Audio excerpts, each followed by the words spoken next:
চিংড়িয়াটার কাছে সিআইডি অফিসারের স্ত্রীকে গালিগালাজের অভিযোগ এক অ্যাপ বাইক চালকের বিরুদ্ধে ঘুরপথে নিয়ে যাচ্ছিলেন।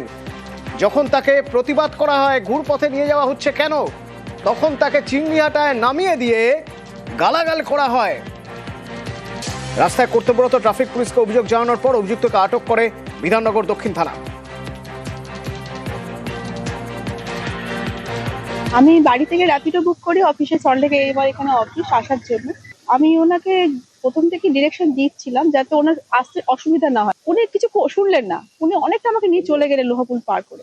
তো আমি ওনাকে বলছি বলে উনি আমাকে বললেন, অনেকক্ষণ ধরে তোর ভুলভাল কথা বলা শুনে যাচ্ছি। দুটো শব্দ ব্যবহার করলেন, খুব খারাপ ল্যাঙ্গুয়েজ, গালাগাল। উনি আমাকে ওটা বললেন গাড়ি থেকে নাম। আর আমি তখন না মানে খুব ঘাবড়ে গেছি। তো আমি নেমে আমি বললাম যে আপনার নামে এক্ষুনি আমি কমপ্লেন করবো। বললে আমি এই চত্বরের ছেলে, তুই আমার নামে কিছু করতে পারবো না। আমার তখন মাথায় এলো যে আমি মনে হয় ক্রসিং আমি পুলিশ অফিসার দেখেছিলাম। তো আমি তখনই ওনার নেমে গাড়ির ছবিটা তুলেছি। কোনো কথা না বাড়িয়ে আমি সোজা ওদিকে হাঁটা লাগিয়েছি। মারাত্মক উদ্ধত্ত এবং কেউ কিছু বলে না আরো বেশি পেয়ে বসে। পুলিশকে জানিয়েছি, এখন অব্দি কোনো কন্ট্যাক্ট করেননি ওনারা।